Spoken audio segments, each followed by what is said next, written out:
So, nandito kami ngayon sa barangay. Buti na lang, pinatuloy tayo dito. Salamat pala kay Ma'am.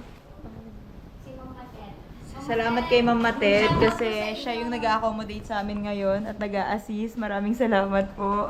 Yan, so pinatuloy nila tayo dito sa barangay ng Kawayan.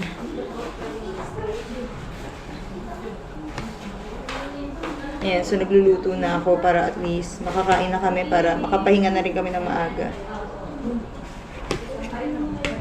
Kanina, parang okay. Ayan, parang okay yan sis. Mukha tayong may fluorescent. Ayan, exactly. Ayan, so time check. 8:56 na ng gabi and nandito kami ngayon sa barangay hall. And dito kami magpapalipas ng gabi and wala pa rin silang kuryente dito. 1 month na daw nakakalipas since nawalan sila ng kuryente dahil sa bagyong Opong. Flex ko lang yung breakfast namin. Toasted bread na may mozzarella cheese. Kain. Kain na. Para, yung una mag-cellphone kasi mag-almusal. Kain na. Becky,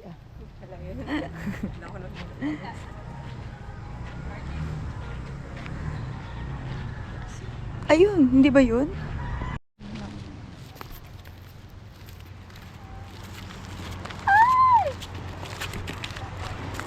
May mga shell na dito. Dito daw sila namumulta mga shell eh.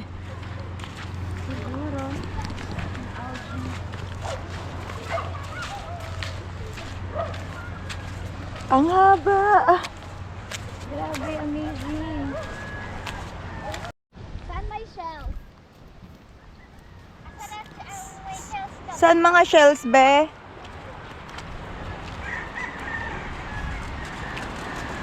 Try natin maghanap-hanap ng shells para may kakainin tayo. Sabi dito may mga crabs daw sa mababaw lang. Ayan, feeling ko mga nangunguha sila.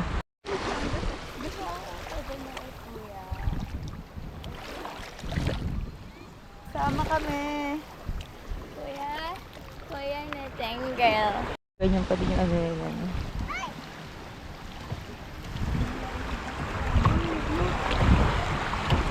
Ano yan? Patay? Ang laki. Oh, laki. Grabe. Starfish. Oh, ano. May skills siya. Kakaano.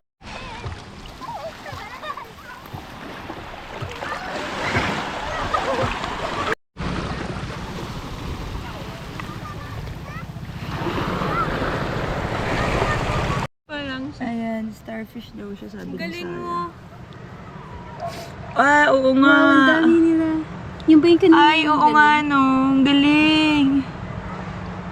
Akala natin umbok lang siya. Akala ko din umbok. Ano?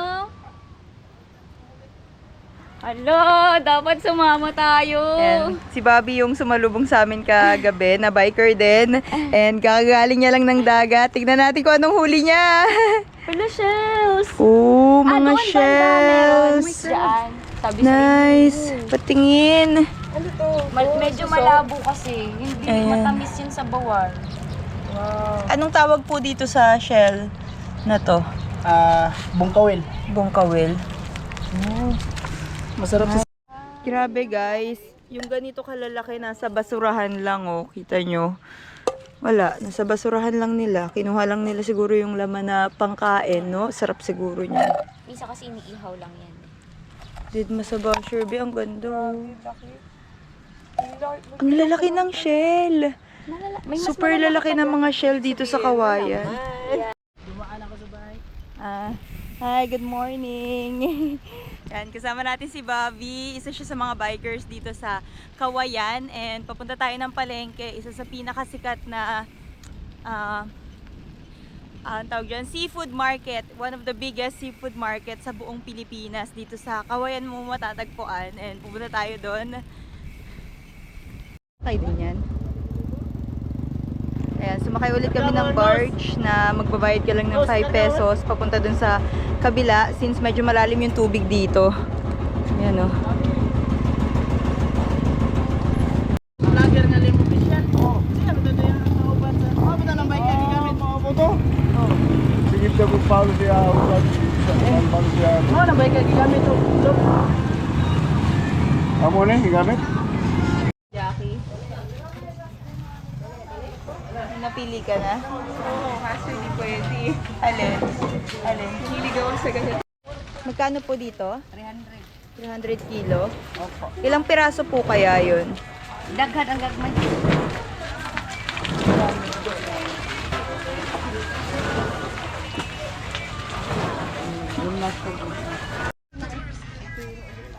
Kaya nga.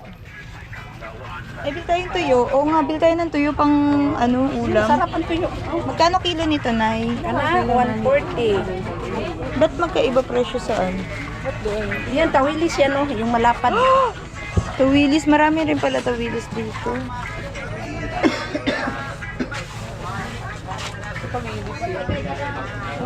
Gusto mo ano, danggit naman? Ayan, dami to. Magkano? Isa lang.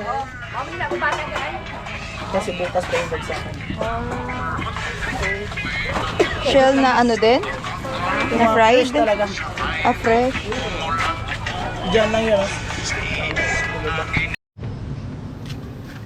Ayan, bigyan tayo ni nanay ng bigas, red rice. Ano po yan, tanim nyo po?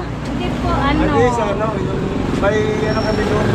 Kunti lang ba na lumasan. Ah, tanim. Yung hati. Ano ba yung tawag dyan? Martin niya. Ah, di, Ay, hindi red rice. Hindi red Asan yung rice. red rice sabi mo? Ah, pero sige lang, bago mo na. Bago. Nabahanap kahapon. Mga asawa ko, bikers. Ah, wow! Yung sinasabi nila. Ay, oo nga, sinabi. Tapos, mayroon kaming bike. 4 bike namin. Ah. Ayan, so magluluto tayo ng octopus. Lang videohan ko. My gosh. Galing freezer yata ako.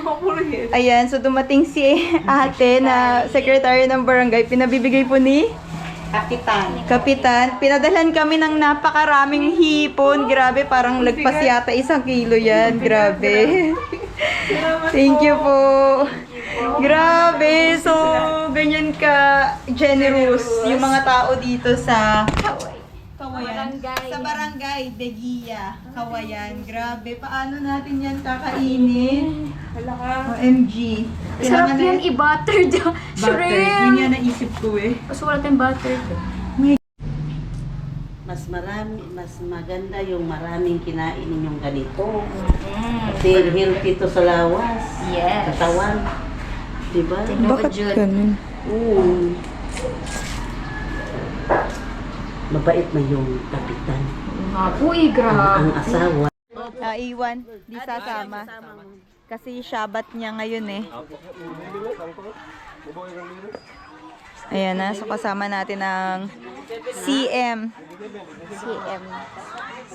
PBA. Ready ka na ba? Malayo. 3 kilometers daw. 3 kilometers trail. Hello. Pero i-on ko na ba? Opo. Yan o. Hello. Ayan. So, sana hindi tayo mabudol.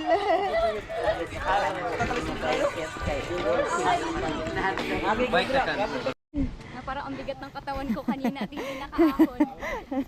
Nanibago. Bago. Partida. Ha? Madulas, Parang maliit sige. lang yun no, sa Oo. tikaw. Pero hindi kinaya kanina. Nanibago eh. Hindi kasi tayo nagbike. Kaya nga. Para bang nakalimutan niya ng umahon. Ayan. So, punta tayo dito sa Lord. Anong pangalan nito? The Lord's View? Ano? Bahia, Prayer Mountain. Bihia Prayer Mountain. And so, nandito tayo sa Bihia Prayer Mountain. Iniwan natin yung bike sa baba and Pakataas mag-bike, trekking naman trekking naman paakyat. Bike kayo mga estasyon. Bike tayo. So, halos kakagising-gising lang namin. Ano oras na? Ayan. So, time check, 8 a.m. na. And grabe, super typhoon na talaga yung tumama ngayon dito. Akala namin signal number 1 pero mukhang hindi lang siya signal number 1 sa sobrang lakas. Kasi tignan nyo guys, yung bahay dyan sa tapat, tanggal na yung glass, tanggal na yung harapan. Tapos yun, wala na rin bubong. Yun, mga gumagalaw na yung bubong. And yung buti na lang nandito kami sa health center. And tingnan nyo yung kusina namin, talagang binabagyo. Ayan oh. Dito pa lang makikita mo na yung lakas ng bagyo. Ayan. Tapos, pag binuksan mo to, woo, grabe, ayan. Gumagalaw yung mga yero, talagang, ano siya, delikado talaga siya. Gumagalaw yung yero, delikado, sobra, ayan o. Uy, grabe. Ayan, buti na lang may mga iimbak kaming pagkain. Ayan, may mga bigas na pinadala sa amin. May mga ulam, kagaya niyan, hipon, ng mga bigay. Tsaka tuyo, bumili na rin kami just in case. Dito na ako nagluto ng kape. Sana ilagay ako ng kape.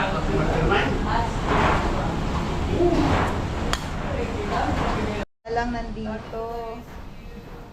Thank you, Bobby. Sinugod ang ulan para ibili kami ng pagkain. Asan yung wala? Tingnan number 5, super tight. Bakit bigla tayong naging ano, no? Pero hindi sa atin. Naging number 3 ka agad. Opo. Hindi is ma'am. Tridor talaga yung ano. Kagabi, 1 lang eh. Nakita pa namin sa balita, 1 lang. Akala Signal ko, number ang 3 na pag-pronounce daw. ng bagyong ito is Yuan. Pag sabi nila Yuan, eh, Koreano yan. Ayan, so kagabi, Pero Uwan lang Pero po. signal number 1 lang sa balita. Ngayong umaga, signal number 3 na daw. Grabe. Kaya pala ganyan katindi yung lakas niya na parang hindi naman signal number 1, no? Oo. Ito na ma'am. Sa upong galit, diretso kayo. Linaw kayo pag di ba sa Ayan, so time check. 12:23 na ng umaga. And ganito na yung sitwasyon sa labas. Ayan. Medyo hindi na super lakas pero malakas pa din. Pero humupa na siya kahit konti. Pero nakakatakot kasi yung mga bubong. Ayan o, nagliliparan yung mga yero na pwedeng pumunta dito sa atin. And super lakas ng hangin niya.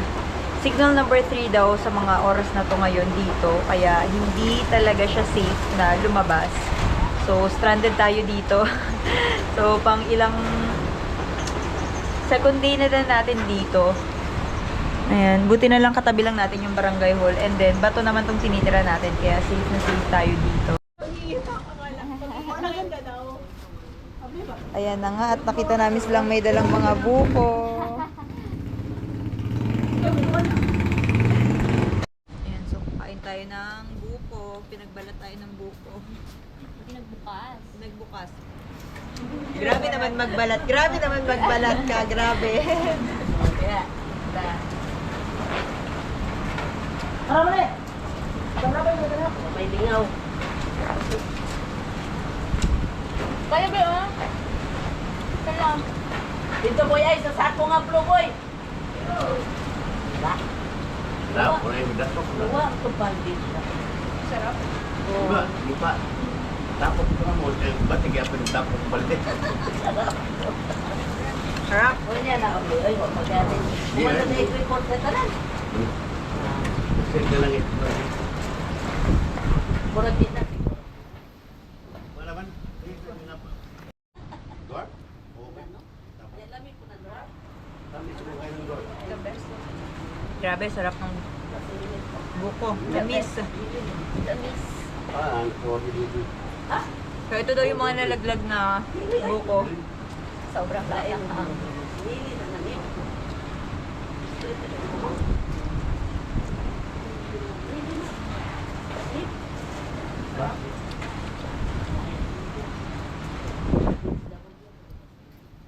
Ayan, so time check, it's 1 o'clock a.m. and sobrang lakas na daw ng dagat dito sa likod. Diyan na yung alon and sobrang taas na daw ng tubig kaya mag-evacuate na kami. Mga kasama natin. Alis na kami, iwan namin yung mga bike and dadalhin lang namin yung mga gamit namin. Tara.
From Manila, nag-bike kami.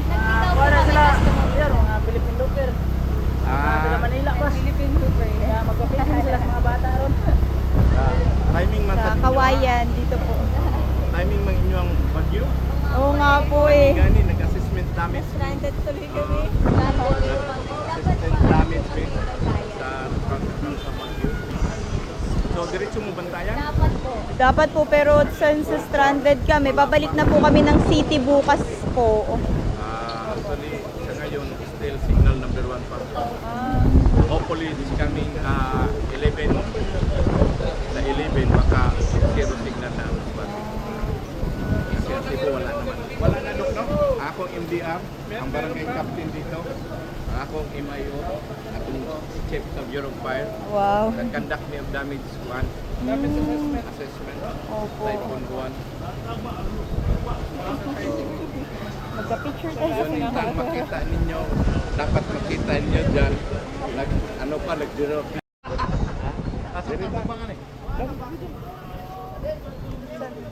Hindi pa picture tayo sa baka may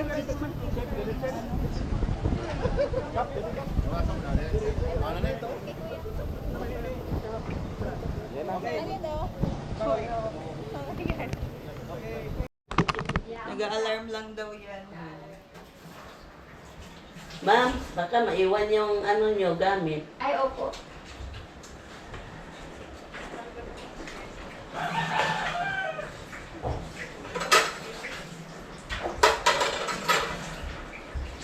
Sa pina po.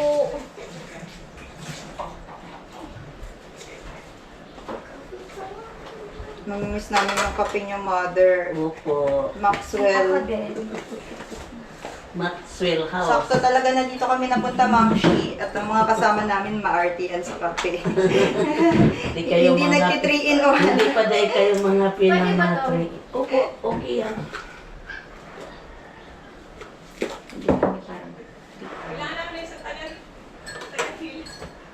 Ha? Bobby, to their Lagyan ko. No, ako na. Thank you, sis. Kasi pangahalo ko ni kutsara. Ma'am, chat Ito, sa... ito lang gagawin ni Practice. Chat sa ano na. Opo, ma'am. Kasi mag-ano-ano ko doon sa'yo. Mag... Comment. Comment. Comment, Pati like, ikaw, and subscribe. pati ikaw, oo. Wala, hindi. Mag-vlog your mother. Di ka. Kahit na. Ah, okay. Anong pangalan ni mother sa Facebook? Rosie. Bronyola Colebra. Yan. Colebra. Colebra. Ma'am, sakit daw Naman yun. kukubra. Sakit daw yung ano. Oh. Apelido namin. Hindi. Sabi ng doktor. Ano yun? Ewan dok, iniwan lang sa akin, tapos iniwanan na nila.